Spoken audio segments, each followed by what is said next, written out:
ওয়াকারুজ্জামান বলছিল যে জীবনের হুমকি আছে জন্য আশ্রয় দিচ্ছে কিছু দুর্বৃত্তকে ক্যান্টনমেন্টগুলোতে। আজ আইএসপিআর থেকে জানানো হয়েছে যে জীবন বিপন্ন 24 জন রাজনৈতিক ব্যক্তিত্ব, 5 জন বিচারক, 19 জন অসামরিক প্রশাসনের কর্মকর্তা, 28 জন পুলিশ অফিসার, 487 জন পুলিশের বিভিন্ন পর্যায়ের সদস্য, বিভিন্ন পাবলিক বিশ্ববিদ্যালয়ের কর্মকর্তা সহ বিবিধ 12 জন এবং 51 জন পরিবার পরিজন সহ মানে স্ত্রী এবং শিশু সহ মোট 626 জনকে বিভিন্ন সেনানিবাসে আশ্রয় প্রদান করা হয়। আবার পরিস্থিতি উন্নতি হইলে 615 জন স্ব উদ্যোগে সেনানিবাস ত্যাগ করে। আবার ওই বিজ্ঞপ্তিতে বলা আছে যে আশ্রয় প্রদানকৃত ব্যক্তিদের মধ্যে এখন পর্যন্ত 4 জনের বিরুদ্ধে অভিযোগ অথবা মামলার ভিত্তিতে যথাযথ আইনি প্রক্রিয়া অনুসরণ করে আইন শৃঙ্খলা বাহিনীর কাছে হস্তান্তর করা হয়েছে। আমি সবার কথা বাদ দিলাম, 4 জনের বিরুদ্ধে তো অভিযোগ আছে, তাই না? বাংলাদেশ দণ্ডবিধির 1860-এর অপরাধীকে আশ্রয় দেওয়া সংক্রান্ত ধারা 212-তে স্পষ্ট করে লেখা আছে, কখনো কোনো অপরাধ সংঘটিত হইলে এরূপ কোনো ব্যক্তিকে আইনানুগ শাস্তি হইতে লুকাইবার অভিপ্রায়ে আশ্রয় দান করে বা লুকাইয়া যে রাখে, যাহাকে অপরাধী বলে জানে বা অপরাধকারী বলিয়া বিশ্বাস করিবার কারণ থাকে, তার মানে সেনাবাহিনী অপরাধীকে আশ্রয় দিছে। 626 জনকে প্রাণ রক্ষার জন্য আশ্রয় দিছে, কথাটা ভুল।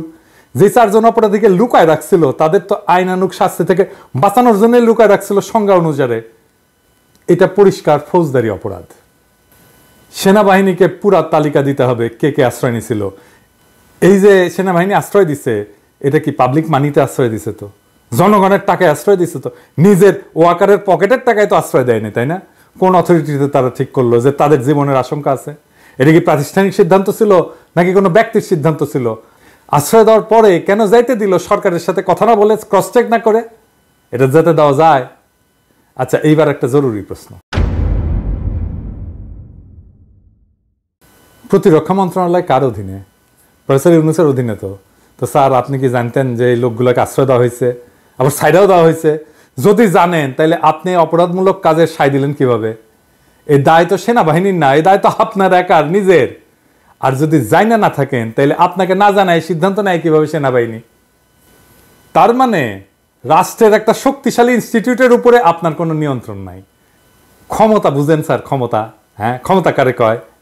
ক্ষমতা হচ্ছে অ্যাবসলিউট, প্রেগন্যান্সির মতো কিন্তু। হ্যাঁ, হাফ প্রেগন্যান্ট বলে কোনো কথা নাই, তাই আংশিক ক্ষমতা বলে কোনো কথা নাই। আপনার যদি সেনাবাহিনীর উপরে কোনো নিয়ন্ত্রণ না থাকে তাহলে আপনার কোনো ক্ষমতা নাই। আপনাকে না জানায় যদি করে থাকে তাহলে যারা অপরাধমূলক কাজটা করছে তাদের বরখাস্ত করেন, এই মাত্র। আপনার ক্ষমতা যে হাফ প্রেগন্যান্সি না এটা প্রমাণ করার এটাই মোক্ষম সময়। কি করবে? আপনারা ধরবে, মারবে? কিচ্ছু হবে না, আমি লিখে দিতে পারি। আপনার কেশাগ্র স্পর্শ করার ক্ষমতা নাই। আর যদি এটা না করেন তাহলে দুর্নীতিগ্রস্ত নিপীড়নের সহযোগী বা নিপীড়ক অপরাধীদের নিরাপদে রাখার এবং চলে যাওয়ার ব্যবস্থা করে দেওয়ার দায় আপনার, একান্তই আপনার। আপনাকে আমি বলছিলাম যে উপদেষ্টা পরিষদ বিপ্লবের মর্মকে ধারণ করে না। আসেন একটা এক্সাম্পল দিই। দেখেন, আপনার পাওয়ারফুল উপদেষ্টা আসিফ নজরুলের ঘরে শোভা পাচ্ছে শেখ মুজিবের ছবি। হ্যাঁ, যে শেখ মুজিবের স্ট্যাচু ভাঙা হইল সারা বাংলাদেশ জুড়ে, এমনকি ক্যান্টনমেন্টের মধ্যেও ভাঙা হইল, তাই না? সেনারাই ভাঙছে, শেখ মুজিবের ছবি নামায় ফেলছে সেনারাই, সৈনিকেরাই। আসিফ নজরুল বলতে পারে যে সংবিধান অনুসারে সে জাতির পিতা, তাহলে মুজিবের মূর্তি যারা ভাঙছে তারা সব অপরাধী সংবিধান অনুসারে। আপনি নিজে অবৈধ, কারণ তত্ত্বাবধায়ক সরকার বলে কিছু সংবিধানে নাই। আরো শুনবেন, হাসিনাটা আইন বানায় গেছে 2009-এ। আইনটার নাম হচ্ছে জাতির পিতার পরিবার সদস্যদের নিরাপত্তা আইন 2009। তো এই আইনে বলা আছে যে জাতির পিতার পরিবারের সদস্য মানে শেখ মুজিবের, মানে ওই যে সোহরাওয়ার্দীর বডিগার্ডের জীবিত 2 কন্যা শেখ হাসিনা, শেখ রেহানা এবং তাদের সন্তানাদিদের বোঝাবে। এবং 3 নম্বর ধারায় বলা আছে, এই আইনকে প্রাধান্য দিয়ে বলা আছে আপাতত জারি আছে এমন অন্য আইন যাই থাকুক না কেন এই আইন কার্যকর হবে। এবং এই আইন অনুসারে ভিআইপির জন্য যেরকম নিরাপত্তা ব্যবস্থা আছে সেরকম নিরাপত্তা সরকার জাতির পিতার পরিবার সদস্যদেরকে আজীবন সর্বস্থানে প্রদান করবে। এবং এটার একটা উপধারা আছে 1, এখানে উল্লেখিত নিরাপত্তা প্রদানের ক্ষেত্রে সরকার পরিবার সদস্যদের মতামতকে প্রাধান্য দেবে এবং এই পরিবারের নিরাপত্তা বিধান শর্তে তাদের দ্বারা নির্ধারিত শর্তে উক্ত পরিবার সদস্যগণের প্রত্যেকের জন্য নিরাপদ এবং সুরক্ষিত আবাসনের ব্যবস্থা গ্রহণ করবে এবং সেসব বিবেচনায় প্রয়োজনীয় অন্যান্য সুবিধাবলীও তাদেরকে প্রদান করবে। তার মানে আপনি যে সংবিধান মেনে হাসিনাকে সুরক্ষা দিতে বাধ্য, জয় আসলেও সুরক্ষা দিতে বাধ্য। এই জন্যই জয় বলে যে সে দেশে আসবে, হাসিনা বলে সে দেশে আসবে। এই যে কনফ্লিক্ট, এটাকে আপনাকে রিজলভ করতে হবে। আপনাকে সংবিধানের পথে হাঁটতে যারা প্ররোচিত, প্রলুব্ধ এবং বাধ্য করছে, তারা আপনাকে এই কনফ্লিক্টের মধ্যে রেখে দিছে। এবং এই কনফ্লিক্ট আপনি যদি রিজলভ না করেন, তাহলে বিপ্লব অসম্পূর্ণ। মনে রাখবেন, বিপ্লব সংবিধানের চাইতে বড়, জনতা সংবিধানের চাইতে বড়। সেই জনতা আপনাকে অভিষিক্ত করছে, আপনি সংবিধানের চাইতে বড়। আপনি যা করবেন সেটাই আইন।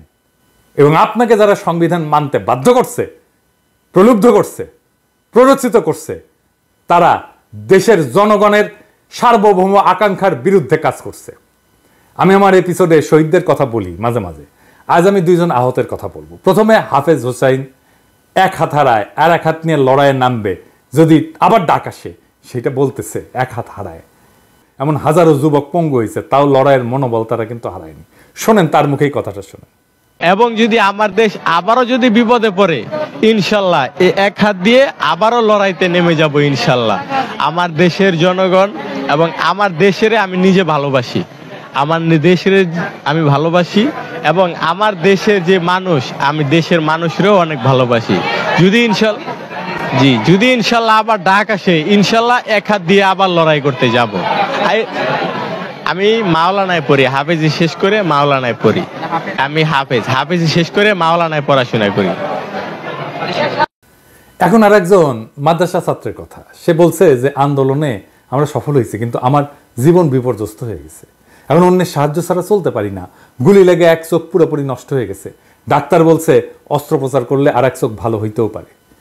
কখন দিন কখন রাত কিছুই বুঝি না। মা বাবাকেও দেখি না কতদিন। জীবনে এর চেয়ে বড় কষ্ট আর কি হতে পারে? এই মাদ্রাসা ছাত্র আজিজুল হক ব্রাহ্মণবাড়িয়ার বাঞ্ছারামপুর উপজেলার তেজখালী ইউনিয়নের বাহেরচর গ্রামের কৃষক কামাল মিয়ার ছেলে। আজিজুল নরসিংদী সদর উপজেলার মাধবদী এলাকার পৌনাপুর ইসলামে ফাজিল মাদ্রাসার এইচএসসি দ্বিতীয় বর্ষের শিক্ষার্থী। পড়াশোনার পাশাপাশি তিনি একটা টেক্সটাইল মিলে চাকরি করতেন। তার এই আয়ে চলত পড়াশোনা আর সংসার। গত 18 জুলাই মাধবদী এলাকায় বৈষম্য বিরোধী ছাত্র আন্দোলনে গিয়ে গুলিবিদ্ধ হন। এরপর থেকে তার জীবন যেন থমকে গেছে। আজিজুল বলেন, কি যে দুর্বিষহ কষ্টে দিন যাচ্ছে তা কাউকে বোঝাতে পারবো না। আমার চোখের আলোর সঙ্গে সংসারের আলোও নিভে যাচ্ছে। আমার দুই চোখের দৃষ্টিশক্তি হারালে সংসার কিভাবে চলবে, এই চিন্তায় ঘুম আসে না। সেদিনের ঘটনা বর্ণনায় তিনি বলেন, পুলিশ ইচ্ছা করেই আমাদের উপর নির্বিচারে গুলি চালিয়েছিল। আমার মাথা এবং মুখের বিভিন্ন অংশে গুলি লাগে। বন্ধুরা প্রথমে নরসিংদী সদর হাসপাতালে নিয়ে যায়, এরপর ঢাকা মেডিকেল কলেজ হাসপাতাল, পরে জাতীয় চক্ষু বিজ্ঞান ইনস্টিটিউট ও হাসপাতালে যাই। তখন রোগীর ভিড়ের কারণে ডাক্তাররা আমাকে রাখতে চাননি। ওই দিনই চক্ষু বিজ্ঞান ইনস্টিটিউটে অস্ত্রোপচার করা হয়। ডাক্তার জানান, গুলি লেগে বাচক পুরোপুরি নষ্ট হয়ে গেছে। আজিজুলের বাবা কামাল হোসেন বলেন, টাকার অভাবে আমার সন্তান অন্ধ হয়ে যাবে এটা আমি ভাবতেই পারছি না। বড় ছেলের মৃত্যুর পর আজিজুল সংসারের হাল ধরেছে। লেখাপড়ার পাশাপাশি সে চাকরি করে সংসার চালিয়ে আসছে। তার চিকিৎসা করার মতো টাকা আমার কাছে নাই। এ পর্যন্ত যা চিকিৎসায় খরচ করা হয়েছে তার বন্ধুবান্ধব, আমাদের আত্মীয় স্বজনের কাছ থেকে নিয়েছি। আমার এই ছেলের কিছু হয়ে গেলে আমরা কিভাবে বাঁচব? আজিজুলের মতো হাজারো যুবক এই আন্দোলনের দৃষ্টিশক্তি হারিয়েছে। আর আপনার স্বাস্থ্য উপদেষ্টার আহতদের দেখতে যাওয়ার সময় হয় নাই। আহতদের একটা তালিকা পর্যন্ত করতে পারে নাই স্বাস্থ্য মন্ত্রণালয়। অনেকে চিকিৎসার জন্য হাহাকার করতেছে, টাকার অভাবে চিকিৎসা করতে পারতেছে না।